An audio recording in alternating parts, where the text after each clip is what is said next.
Hi, I'm Mac McCarthy, and I help people with their breakups. And today we're going live right now. So today I want to talk about how to communicate better with humans. Sounds dramatic, um, or it sounds like a big task, but I think we all can do that. And I'm open to techniques that other people have when they're communicating better with other people. But one of the things that I've come across is called nonviolent communication, and you can look this up. I have it in the notes right here. Nonviolent communication, abbreviated NVC, also called compassionate communication or collaborative communication, is an approach to nonviolent living developed by Marshall Rosenberg. You can look this up on Wikipedia if you like. But the four main components, if you will, or steps in this type of communication. Number one, observe.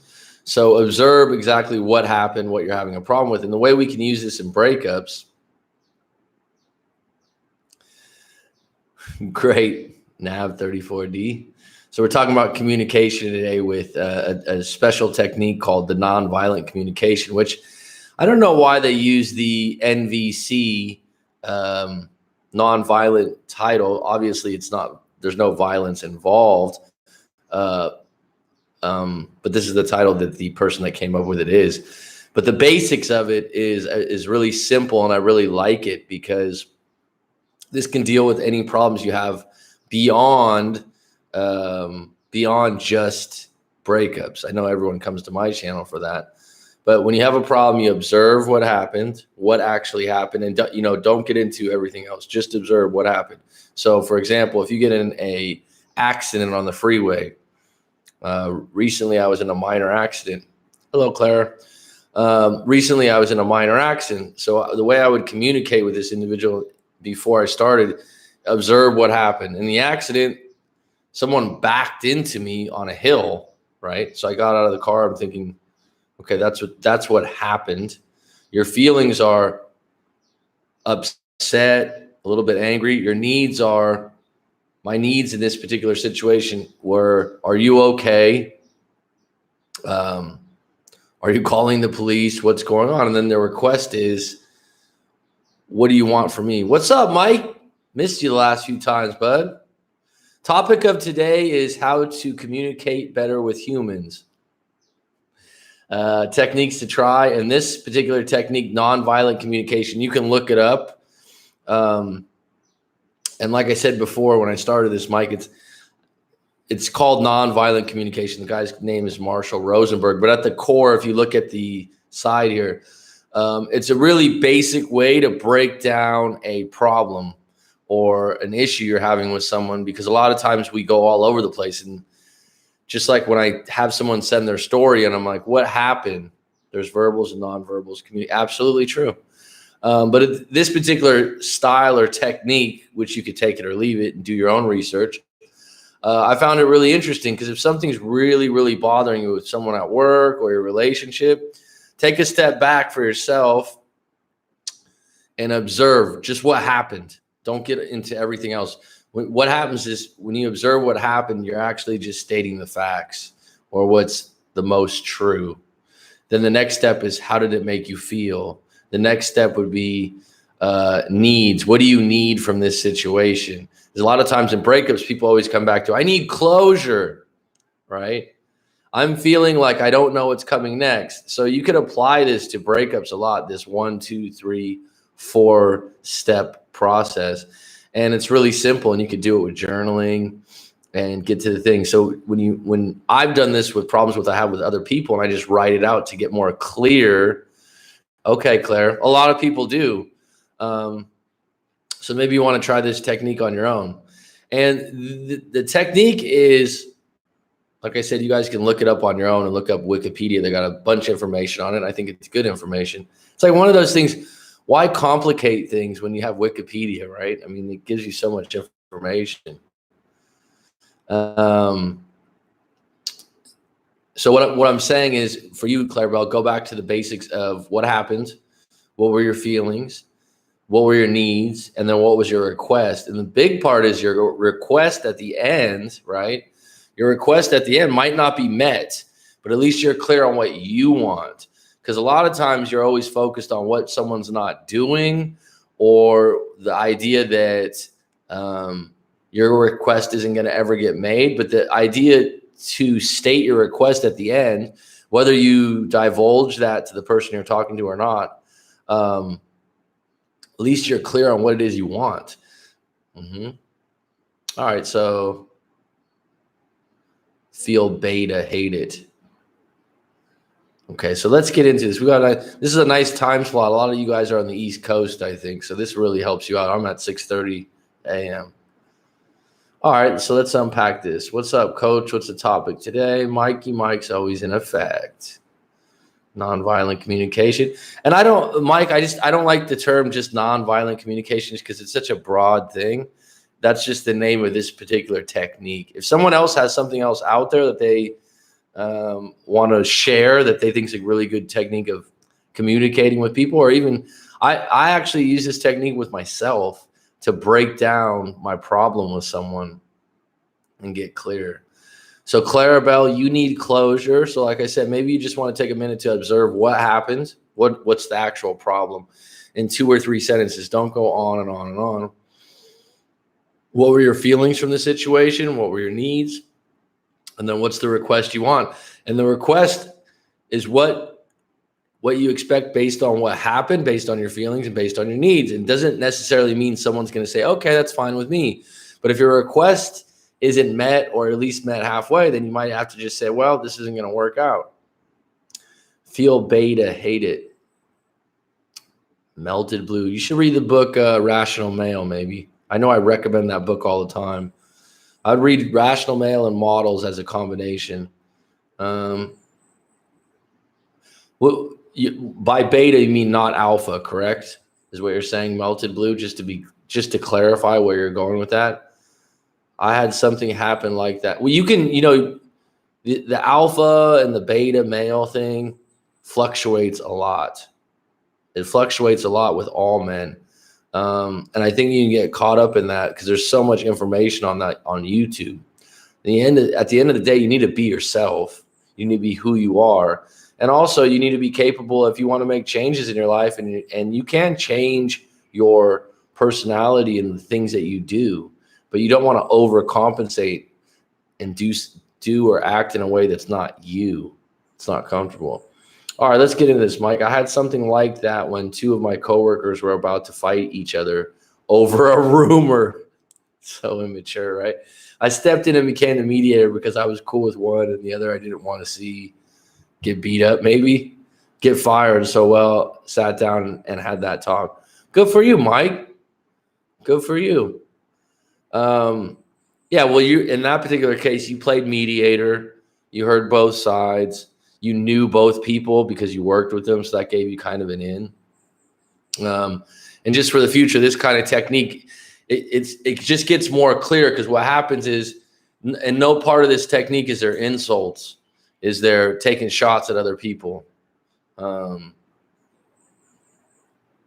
never get closure, just left broken. Well, DP, if you have that attitude and you're stating that to yourself, you will never get closure. You need to switch the way you're talking to yourself. And I know that people are like, what do you mean talking? Everyone talks to themselves. Everyone has a voice in their head. And when you state things like I am or I'll do this, it's true. And the idea of never is highly, highly dramatic, because you might be in a rut right now. You might be in a bad place, but you can flip it. At some point in your life, you can get closure. But as long as you state that I never will, then that's true. And I said, was it really worth it to argue? Yeah, I mean, rumors with adults, it can happen though. Actually, when someone hears about something third hand, fourth hand, they do this in the media a lot now, because I'm a sports fan. I don't watch politics stuff, but I'm a big basketball fan, and all the rumors they put on these ball players, it's just ridiculous. And it's all third, fourth hand. Oh, I know one of the players' friends. It's like, you didn't even quote the person.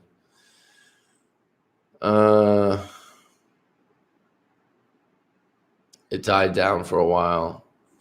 Get likes up for the coach. Thanks, Mike. Jessica Marie, great coaching session a few days ago. Good to see you. Good to hear from you.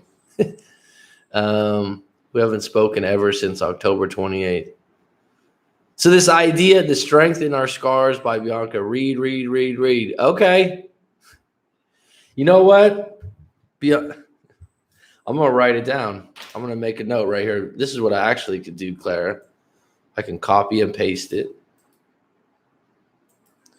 And maybe put it in my notes right here. This is something I'd like to start doing. Arabelle, I will make that my next purchase on Audible. And I'll review it for you on the channel. I really want to do book reviews. I'm going to stop talking about it. I'm going to start doing it. I've done a couple book reviews, but the format and the style wasn't there. Mac, how do I accept that we may never talk again? I'm fine doing no contact, but 6 or 8 months later, I feel like I'd want to reach out and at least find out what's happening and what she's feeling. All right, this is really interesting. Because what a lot of people are dealing with the closure thing. This is why this is like, I start out with a topic like this on the live streams. We can go into some other things that are common problem. So closure, right? Let's talk about this really quick and why it's this book, Man's Search for Meaning by Viktor Frankl, which is a classic. It's not a long read for you guys out there. You should take it. That's a book you should read 4 or 5 times on a lot of different levels. But in that book, the guy is in a Nazi prison camp. Okay, so I'm not going to go into all that stuff, but he's in a Nazi prison camp and he's a Jew and he's facing death. It's a death camp, right? People are dying all around him. And he said that one of the things that people were searching for was the certainty of when they would be let out or when this would all stop. So, when someone goes to prison, they get a sentence, right? 5 years, 4 years. Oh, you'll be off for good behavior in 2 years. So you have a finish line. Humans like a finish line. You like to know, like, if I do this, this, and this, I'll get this.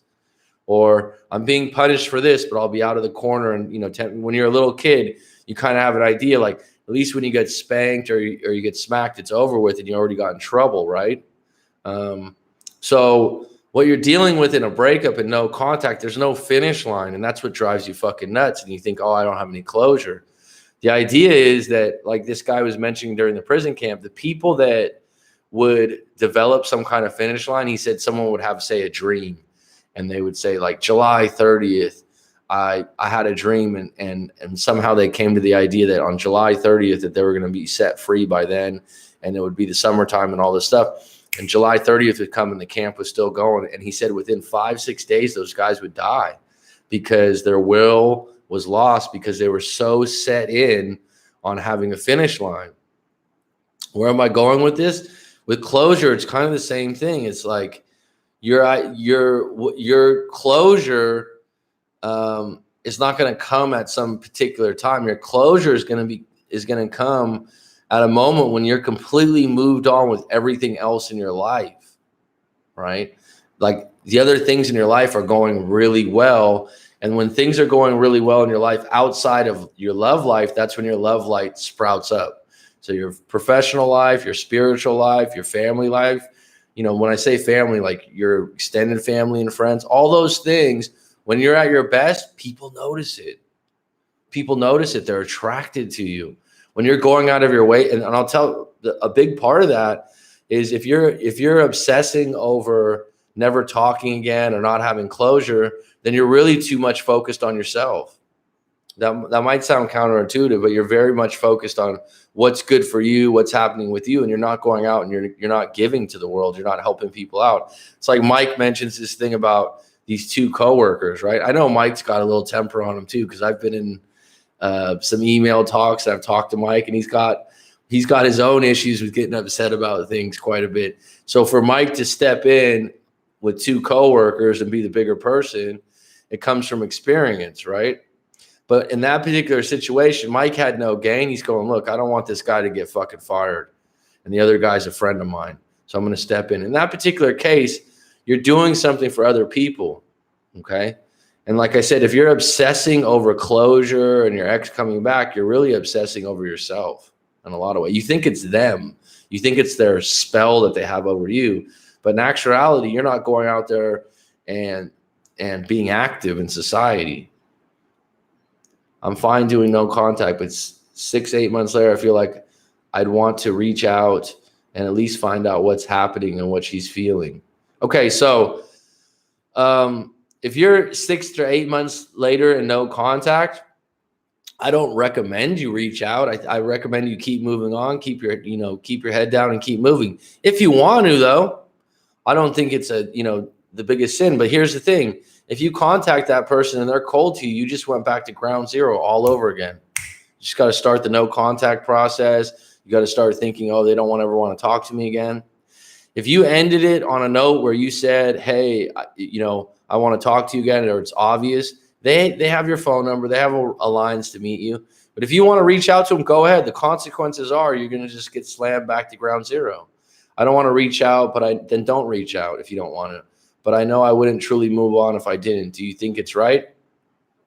I have people tell me this all the time. They say that in order for them to move on, they need to contact the person one more time just to see. And I'll tell you what, about 50% of the time they go, I shouldn't have contacted him. I just feel like I hit ground zero again. It's like the breakup started again. But if you feel like you need to do that, I'll still ride with you. I'll still be here for you. I'm not going to tell you what you have to do. That's the thing. Someone said, as a human being, people hate people telling them what they have to do as an adult. So if I wouldn't tell you that. You always have the choice. I think you should continue into no contact and continue doing you. If you feel like some way, somehow that you need to contact that individual just to know, well, the other side of just knowing isn't gonna feel very good. And it draws you back in. Coach, my ex came over last night with the promise ring on. I got her. She said she still loves me and wants our family back together. Yeah, that gave me some chills, man. Well, Josh, I'm happy for you, my friend. Very, very, very happy for you. Did I do a story for you, Joshu? I don't remember, obviously, because you have a different tag name. Did I read your story possibly? I don't remember. And that's outstanding. I'm really happy to hear that. I was with a narcissist for 3.5 years, DP. Okay. So like a lot of time, I've heard this come up a lot. That people, I was with a narcissist and I mean, I'm not being non-compassionate in that way, but the fact that you realized someone was a narcissist and you were with them for a while, what are you going to do moving forward? Don't be with a narcissist. Identify the characteristics of a narcissist and don't interact with one. But I'll take it a step further. You're probably better off without him or her. I'm sorry, DP. I don't know with a name like that. EG, thanks for being on deck. Guess who's back? EG. What's up, EG? Mac, the session was so good. You should have coffee with me every day. Yeah, we had a good chat. Yeah, it flowed really nice. It's a good live coaching session. They always are, to be honest. But good connection, and you're doing good things. TP, watch the labeling. How do you know he is? Was he diagnosed? You know what, Clarabelle, the term narcissist, I find that it's thrown around a lot now, and I don't know what classifies that. I don't know if I'm in a position to diagnose someone with that. At the core of it is a selfish person, right? That's highly obsessed with what's good for them. And this particular word and term, I don't even remember when I was a teenager in my 20s, people using it very often. And it's just become very popular. And it's obviously not someone you want to have a relationship with 100%. And if you identify those characteristics, but what I'm saying is if you were with one in the past, you're better off without them. And a lot of people want to hammer that too. Like they were narcissistic, they're this or that, then stay away from them. From what my counselor has said, okay. I mean, to be fair, I know what Claire is saying about labels. I mean, this book right here, Love, Psychology, and Attraction. Interesting. These are one of those books. It's almost like a encyclopedia of stuff. Really good stuff. It has all those attachment things and these different boxes and these different labels. And sometimes to put someone in a box or a label when there's 7 billion people and there's only 7 boxes, or there's this kind of term, people have more intricacies and nuances to themselves. And that's why when you're dealing, for you, DP, how is that benefiting you moving forward to realize that your ex was a narcissist? That would be a good question to ask. Good morning, Coach. How are you? Good, Daniel. Man, you've been on deck quite a bit, man. Do you think we are quick to diagnose our exes? I don't know what you mean by diagnose our exes. You mean label them? Not online. I had the 1,700 word story a few weeks back, but I never was able to schedule anything with you.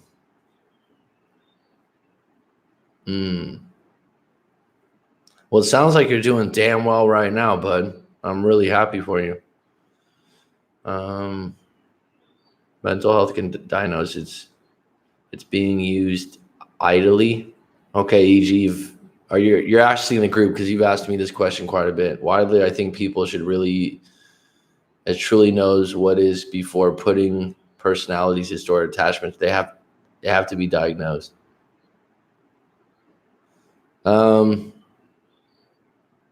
Yeah. Well, here's the situation, Clarabelle and Daniel. There's so much information on YouTube and the internet. We can get into modes where we have a lot of information and we feel like we have enough information to quote unquote diagnose someone, or say they're this. I've heard that one. Oh, this individual's bipolar. It's like, well, and what's interesting is a doctor varies with opinions too. One doctor could say you're bipolar, and another doctor can say, no, I would diagnose this as this, or that. It's like depression.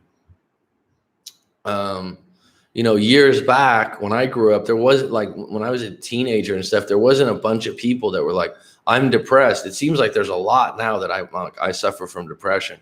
And I've read some books, and I can't think of the name of the book. This is why I got to do a book review channel, but I don't like the idea of putting a label on depression as in I'm depressed or I'm always like that. It's like, my name's Mac. When you identify with being depressed as if it's something that you can't combat or deal with or get out of, I think that doesn't serve you long term. When you go around, books read. When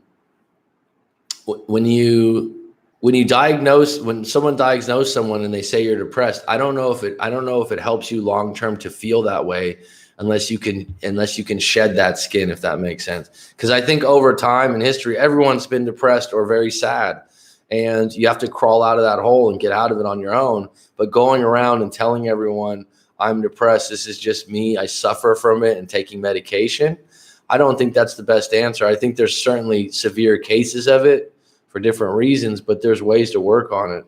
And when you give yourself that label, you kind of cling to it. Mental health is a wide subject, and people are not being seen by clinicians who specify in such mental health areas. Okay, yeah, it is a wide field. Varied opinions. You're right. It's a deep, deep topic. Deep, deep topic. So, getting back here to these, how to communicate better with humans, techniques to try. So, does anyone else have something else out there? So, the basics of this nonviolent communication thing is observe, tell your feelings, tell your needs, and make a request. Okay. And you could do that with any type of problem you have with another individual. And when I do this, like I said, sometimes I write it out. Sometimes I don't even share it with the other person. Maybe it's a colleague. maybe it's someone that's my neighbor or something like that, and something's really nagging at me, to write it out and just get clear on what exactly happened.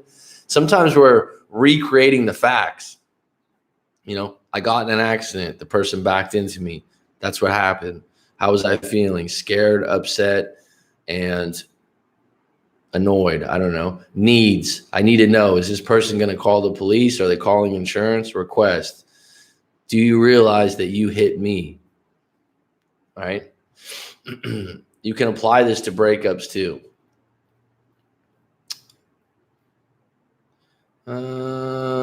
Can't diagnose anything these days. So many labels on our feelings about people. Can't judge on our feelings at the time when we are mad. Yeah, that's true. When you're highly emotional, it's hard to make a diagnosis. At the end of the day, you need to go to someone that you feel you're comfortable with. And excuse me. And doing what I do and talking to the amount of people I talk to, sometimes people go to a marriage counselor or something like that and they hate it. And they feel like the person attacks them or bubbles up things they don't want to talk about. And there's so many different avenues you can go down. I've talked about hypnotherapy. I've talked about different things. Can you wear your heart on your sleeve in today's times? I don't see why not. That's an interesting statement. A friend of mine used to say that. I wear my heart on my sleeve, man. And when I was in a breakup, and I was holding back with no contact, I was going through it, and he was like, you just need to go over there and talk to her. And And he's like, man, I wear my heart on my sleeve. And you know what? When he was in his breakup, he did some pretty, I don't want to say pathetic, because he was wearing his heart on his sleeve. But he was seeking out the girl's parents to tell him about, like, why is this going on? He was showing up at our doorstep all the time. And he looked at it as, he was wearing his heart on his sleeve. And that particular case, I don't think it ever worked out for him. And I think he pushed her away more. But on the flip side, with all dualities, he felt like at the end of the day, when he moved on, he laid it all on the floor, if you will. So speaking of communication, what's your take on people like me who basically wear their heart on their sleeve? Okay, I didn't know you had the same question, because I just saw the like I said, at the end of the day, if you're at peace with it, I think that showing your emotions and your feelings, if you need to cry, crying is a good thing. Knowing why you're crying is also important too. If you're crying because you can't forgive yourself, that's not good. If you're crying because you want to let something go, that's good. But I would say wearing your heart on your sleeve, it depends on what that entails, right? It goes back to, when you send your story in to me about your breakup, every story has nuances. Every story has your own little tailored thing to it, your own signature. Why do people all have different handwriting? You ever think about that? You ever see someone's handwriting and go, wow, your handwriting is like mine, but it's still not the exact same. Everyone has this, and everyone's going to see a story in a different way based on their past experience. You're a slave to your past experience. And your idea of wearing your heart on your sleeve would be different than what my idea of it was. It would be individually based. And you'd say, well, in this particular case, should I just go over there and wear my heart on my sleeve? If you want a true mental health test, you need to take an MMPI test. Only a psychologist can truly administer the test for real results. Okay, I believe you, Josh. Good knowledge on that. How about confrontation? Well, again, specifically what happened in the confrontation. Observe feelings, requests. I'm sorry, as I put up here, this is a good way to do it. In the confrontation, observe what happened. Number 2, what were your feelings? Number 3, what were your needs and what were your requests? Those should line up together in some way, right? Rather than them being all over the place. So if you use this maybe format or technique to talk about the individual confrontation at hand, maybe that can clarify what was going on. At what point do you stop trying to communicate with someone who sucks at communicating? That's your call. All forms of communication. The great Joseph Rodriguez, he was just on a live stream, and he has a great book review channel. He's got a YouTube channel. He reviews mostly books for entrepreneurship, but he talks about subconscious and stuff like that. And he's really good. He says all forms of communications are partially forms of miscommunication. Like, you don't realize how many times in life that we're miscommunicating with each other. You know, the times that people say, "Oh, I don't understand," but in reality, a lot of times when people are going like this, they aren't really fucking listening, or it's not vibing, or they didn't take it in the same way. It's just like this idea that this individual sucks at communicating. They could communicate with someone else and it could be crystal clear. The idea that you guys aren't congruent on your values and how you communicate, that's the problem.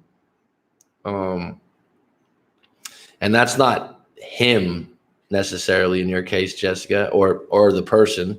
Could be a woman that you're talking about. It's not that individual, so much to say, but the idea is that you're not compatible. So instead of focusing on this person being a bad communicator, say agree to disagree and go, yeah, we just don't. You're just running into a brick wall because you don't choose to communicate in that style. So don't make it about them sucking at communication. Make it more about we share different values. It's like the word love.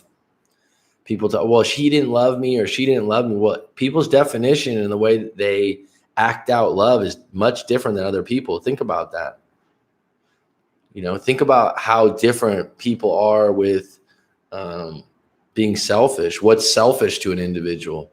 There was years back, an NBA player, the National Basketball Association, for people that don't know the NBA, they're making millions upon millions of dollars.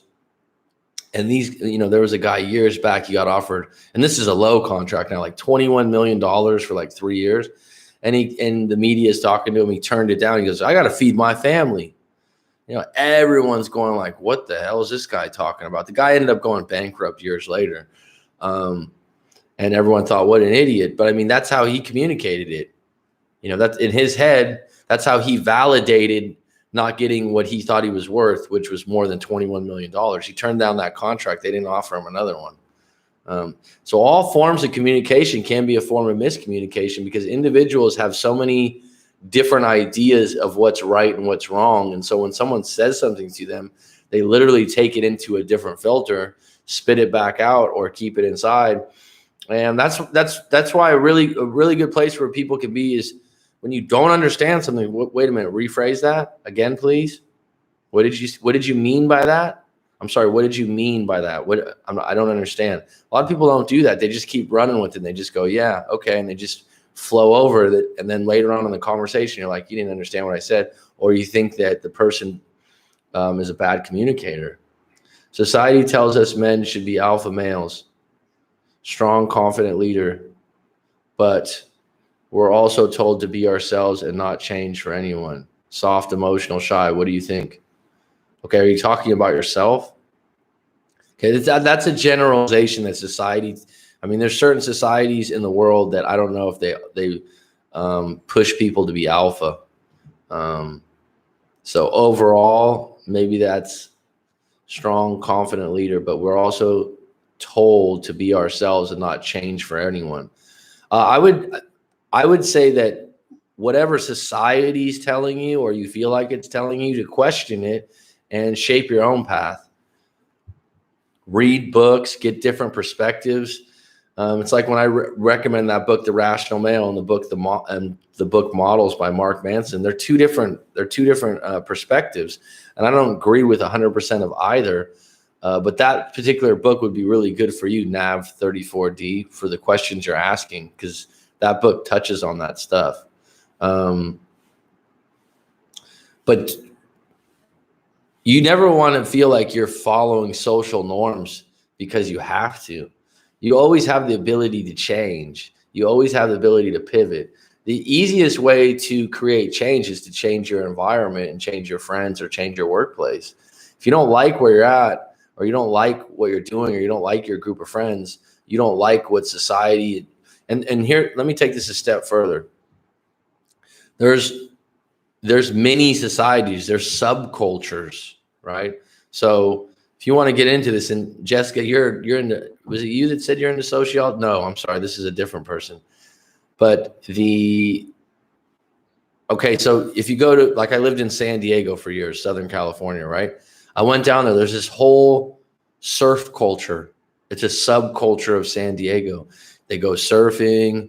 They wear board shorts and flip flops. They talk a certain way. They're really laid back. It's not like they're all the same, but it's a certain subculture. There's certain lingo. And in that particular group, that classifies them. Then there's a subculture for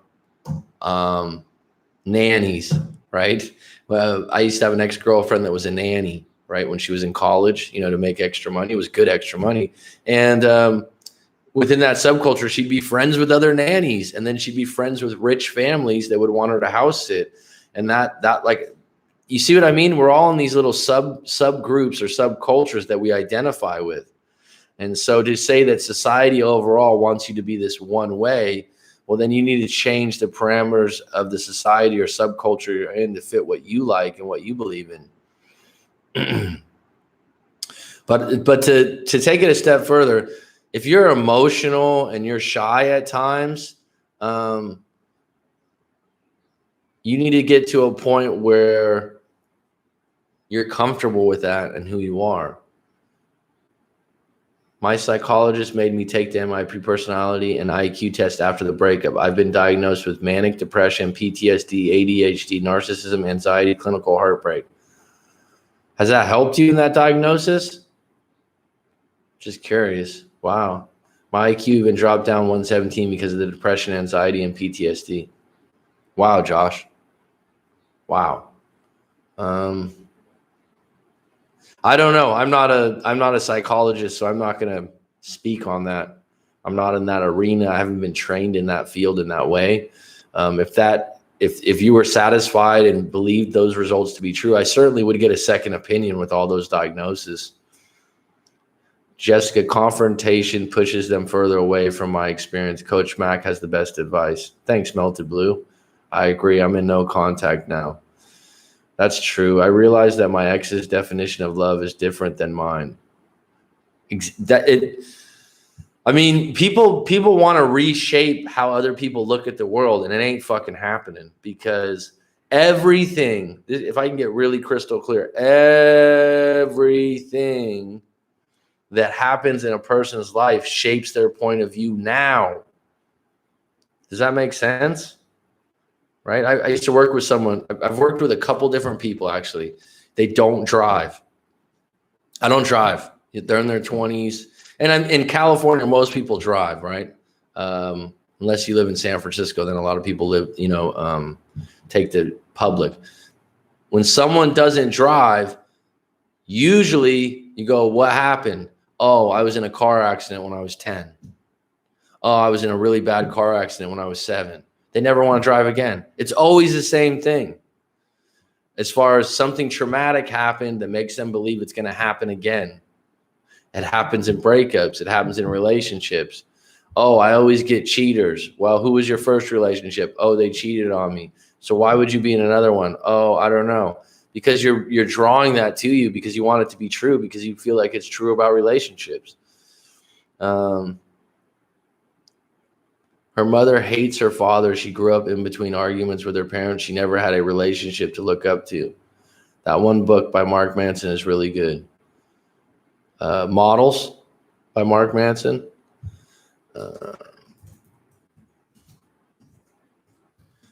I think that book combined with The Rational Male gives you two completely different perspectives for guys. Models is for dating. Good book. The Subtle Art of Not Giving a Fuck by Mark Manson is excellent. Oh, okay. That's a great book. If you had to go with a self-improvement book that has great stories and great perspective, great. I thought you told me that, Jessica. Social psychology course. Okay. Thought that was you. It did help a lot. Okay. If it helped you, roll with it. You know what I mean? It's like, that seems like a lot of stuff. Diagnosed by a psychologist in the field for 48 years. I trust him. Okay. And that's the key. Whoever you go to for help, whether it's me, whether it's someone else, when you get some feedback from them and you start working with them, if you trust and believe in what they say, that has a lot of power. Mayo, the Raptors game. Okay, watch the Raptors, dude. You guys haven't been good for years. You deserve to cherish this. You got a hell of a team, and I like Leonard, Marcus Alls. I mean, you guys got a great team this year. You got a real chance. So go ahead and watch your ball game, Mayo. I'm a huge NBA fan, so I don't want to get too much into that because I'll dive into that. I'm not sure being diagnosed all that would make me feel any better personally. And you know what, Jessica? For me, I don't know if it would either. But like when I asked Josh, and he seems like he's doing well, he said it works for him, and he trusts the guy because he's been in it 48 years.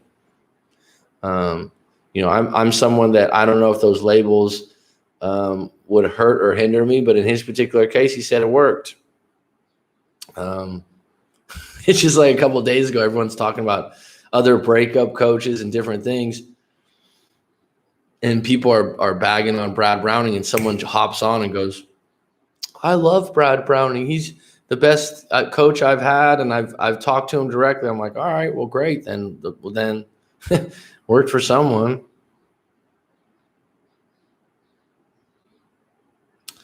If my ex's mom had 4 husbands, 6 kids, then moved away without the kids for a new man, how does that affect the children? Not well.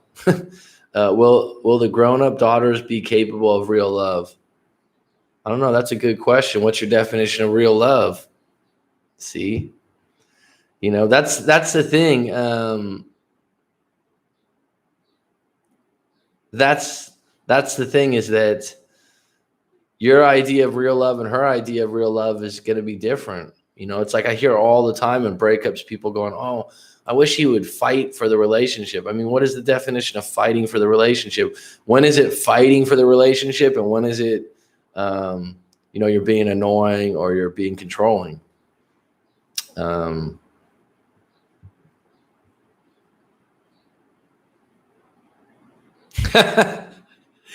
I emailed him proud. Anyone wants to talk to him, don't. All he does is agree with what you say, then tells you to keep up with what you're doing and keep working on you. That'd be quite easy to do, right?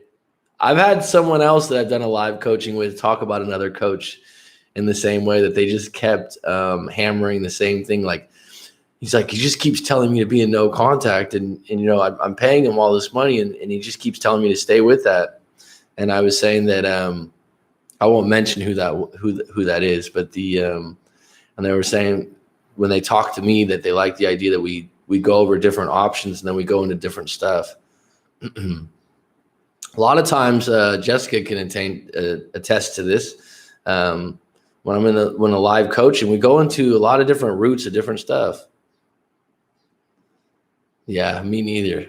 I come at this field from a different place because I wasn't in a bad breakup when YouTube was big with this kind of stuff or these kind of options. So I wasn't in your place where I was looking for these kinds of people.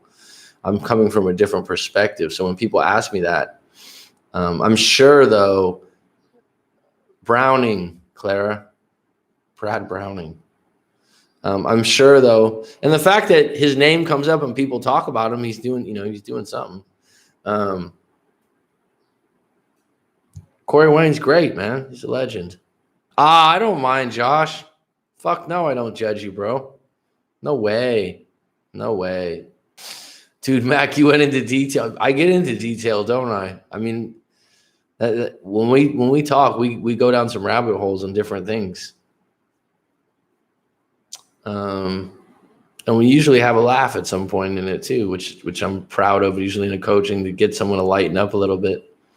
I don't judge you, Josh. Not at all, man. And I never, if you're on these platforms and you go and pay some money to someone and you want to do live coaching and it doesn't work out, it doesn't mean that you didn't have good intentions. It doesn't mean that you didn't go into it in a solution-based mode where you're like, I'm tired of feeling this way. I want to work on this. And if someone didn't match up with you communication-wise, okay. Yeah, you might be pissed off that you spent some money, but you did it with good intentions. So, and part of you spending money, it's like $125 an hour for live coaching with me. Now I do $75 for a half hour. And then if you want to make it longer, which I think most people end up wanting to do, you can do that. But I realize that that's expensive in a lot of people's ideas, but part of you spending money is you making a commitment to what you're doing, right? It's like when I used to go to when I went to college for years, I went to junior college in California, especially eons ago when I went 18, 20 years ago, it was cheap. It was really cheap, but you could get your general ed and all that stuff. And then when you moved up to, state school, the tuition was more expensive. It wasn't outrageous when I was in school, but it's more expensive. And you know what? You get a little bit more serious. You don't drop classes because you made a financial commitment. And the same thing goes when you do these breakup things and you buy books, you're making a financial commitment. I did. I spent $6K for help in the last year. Well, you're in a solution-based. If you have the money, go for it. Some things will work. Some things don't work. I've told people before I spent $225 for an hour to talk to a energy healer or something like that. I forgot what she calls herself, but she's good. Deb Manglis was her name. Might be spelling that wrong. And she was in the book. This is a book which I mentioned before. Extraordinary Knowing. Extraordinary. I can't spell that correct. The Extraordinary Knowing is really interesting because we all want to tell the future when we're in a breakup. Have you ever been like into psychic type stuff? But I ended up, this lady was mentioning the Extraordinary Knowing, and I reached out to her and I had a long phone call and I paid over $200. This was 10 years ago. And it was fantastic. It was a great call. And she didn't tell me my future, but she definitely knew I've talked about this in other live streams. She definitely knew some things about me, was caring, compassionate, and gave me really good advice. And that conversation resonated with me years later. And it's kind of led to what I do now as far as having the conversations I have now. The goal is to be useful and helpful. And that's what she did. And years later, something in the conversation will come up and help me out a little bit. Dude, Mac, you went deep in the deal. Keep working on it. Read the book 50 times. What book? I did. I'd make it a week if I could. Yeah, months looking for help. 2 months. Would you prefer? For me, audiobooks, 100%. And some people are like, oh, that's not really reading, or that's not, well, whatever. There's auditory learners and there's, visual learners, whatever. I love audiobooks. I like it because I listen to it in the car and I listen to it at the gym. I go on a walk. Sometimes I listen before bed. I like that. One thing about audiobooks, though, it will vary for me by who's speaking.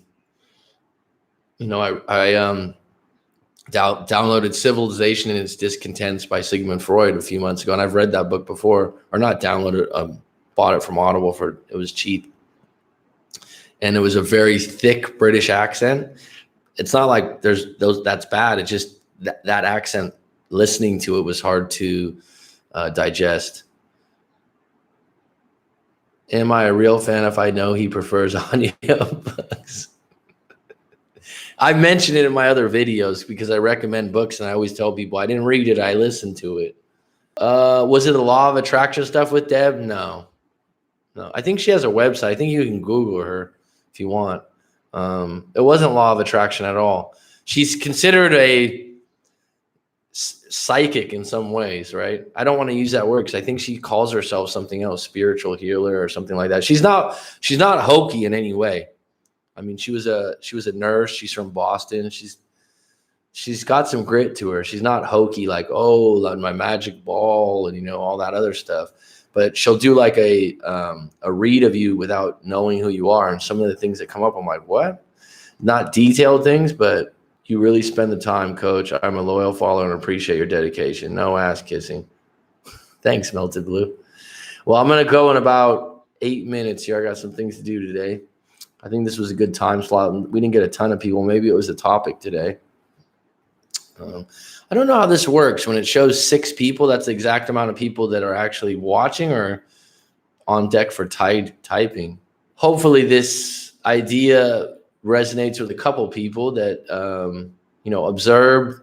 Number 2, your feelings, your needs, your requests. If you want to look up this nonviolent communication on Wikipedia, go ahead and get a little deeper with it. I have it. They have trainers and stuff for it, but just really quick observation, the facts. What are you seeing, hearing, or touching? Feelings, emotions, or sensations free of thought and story. Needs, universal human needs as distinct from particular strategies for meeting needs. Request for a specific action free of demand. So go ahead and check those. Go ahead and check that out for your guys' self.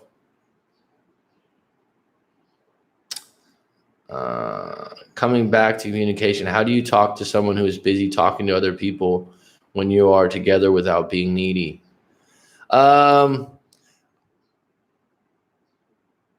Talking to someone on the phone, that happens a lot in society now. When you're at lunch, someone's on their phone, someone's texting someone else. And, people like that, I don't tend to spend a lot of extra time with them. If that's how they are, I'm not going to try to win their attention when we're having a casual conversation. It's like being a teacher. I always demand that students do not play on their phone. You can doodle on your paper, but playing on your phone is completely saying, fuck you, I'm not listening. You're completely airing people out. How do you feel about hypnotherapy? I think hypnotherapy is great. I mentioned it in another live stream. Look up Kay Heatherly. She has a website. She's based out of San Francisco. She can do long distance stuff. I think she does past life regressions. I've never done that.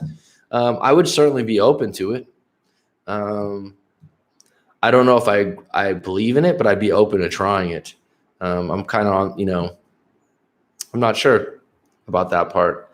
I don't know how that would help you in a breakup, but hypnotherapy, yeah, I guess maybe you weren't in it, Josh, when I said Kay Heatherly, but I've worked with her before, and it does help. She does EFT also, which I've mentioned before, emotional freedom technique. Mac, did you ever consider incorporating your creative writing teaching with your breakup coaching? Well, I've been working on a book. Have you ever best of law of one? I'm not sure what you mean, Josh. Retype that. That's confusing. Mac, have you ever considered incorporating your creative writing teaching with your breakup coaching?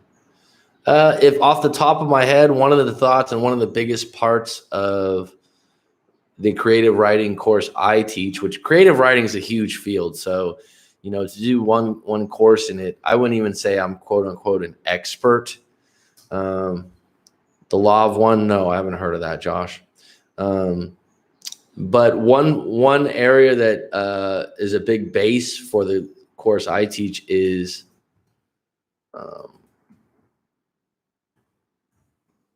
which would hero's journey and the format of the hero's journey and how a story is written in the hero's journey format. So any of you, if you don't know what that means, you can kind of play with that and look that up on Google. And basically the hero's journey is a way a story. And it's funny you mentioned this, Jessica, because I was going to bring this up as another topic in a live stream. Joseph Campbell's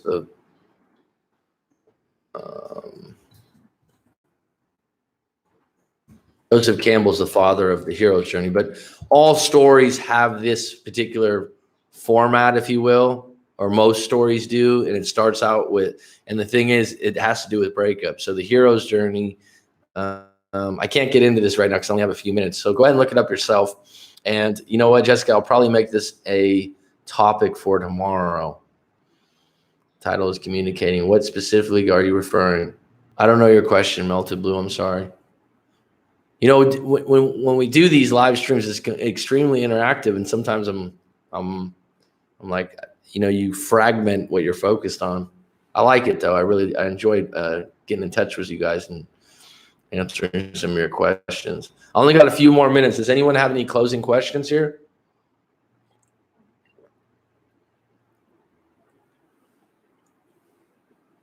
Go for it. You know what's interesting, Jessica? It's like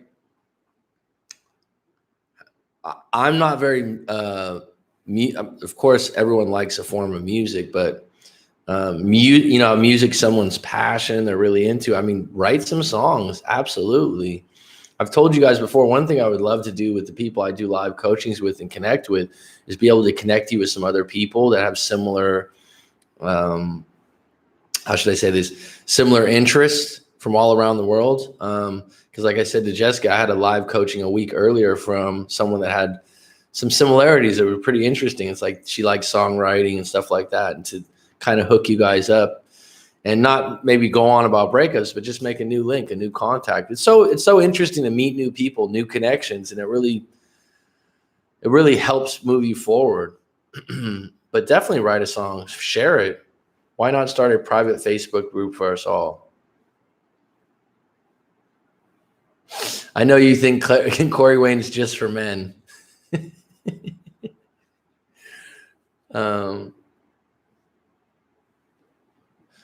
You know what? I've been told I need to start a Facebook group. It's in the works, I guess. It's in the works, I guess. I just don't want to spread myself too thin, Josh. But it's in the works as far as right now. I'm neglecting a little bit of sharing stories. Some people are upset with that because I love the live stream so much. Whoever that was, if they see this, they should get in touch with me. I wonder if there's a delay sometimes on when your messages come through. You're welcome, Melted Blue. A legend for men. Yes, Coach Corey Wayne. I think he has women clients too, but you know, that's the beauty of the internet. You have the choice of information. You have the choice of who you want to follow and who you want to ride with. I think I just had someone a few days ago say, I like your channel, I've been following it, but you're a bit soft.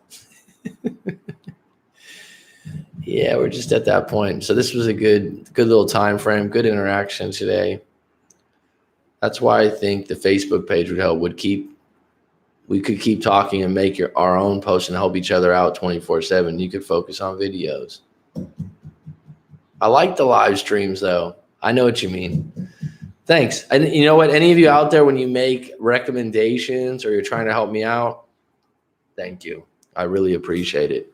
It's like you, Clarabelle, when you were going on. Thanks, Hooper.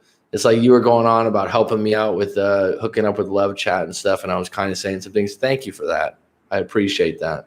You know, it's one of those things when you do something like this and you go out of your way and you're helping people like to help you too. And so would also be an extra outlet to let us know when you go live. I know I'm not organized sometimes, dude.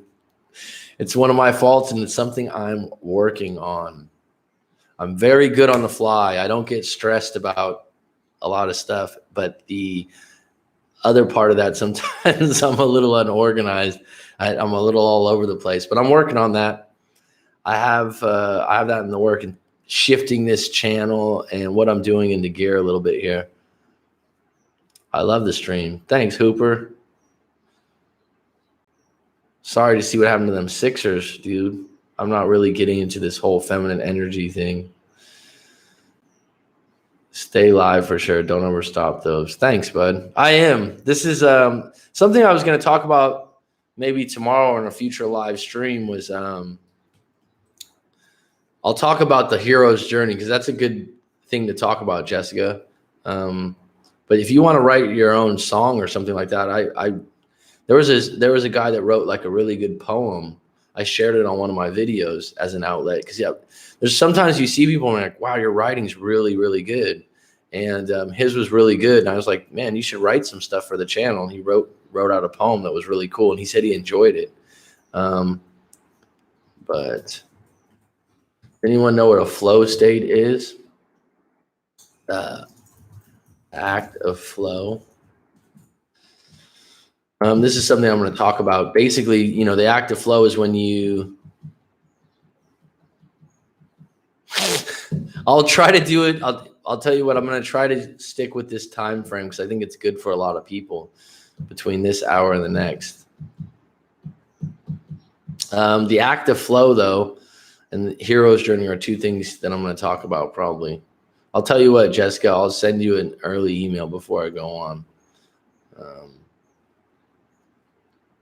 Yeah, I got to go. This has been fun. But what I was going to tell people is flow for me is this live streams. Flow is a state where you have a little bit of a challenge. It's fun. You're engaged and you lose track of time. And sometimes, you know, when I used to play basketball, I used to do that. I could play basketball for 2 hours. I don't know what time it is because I'm so engaged. And finding things that you create a flow state for you, it might be making music, Jessica. It's something where you're active, your mind's active. Those are places that you want to spend more time in your life and you get the most out of, and you want to go back to those. Thanks, Jessica. I appreciate it. And thanks for the likes today, everyone. It's been a clean hour. Got some things to get done today. It's 7:30 a.m. over here. Hooper, I hope the Sixers prevail next game for you. Mayo, all the best with the Raptors. Melted Blue, thanks for being on deck. Josh, I'm really happy for you with what's going on. And Clara, thanks for always ringing in and giving your opinion. Future breakup coach, possibly, with all the knowledge you have. And I did make a note of that book, Scars. Right? Yes. Peace.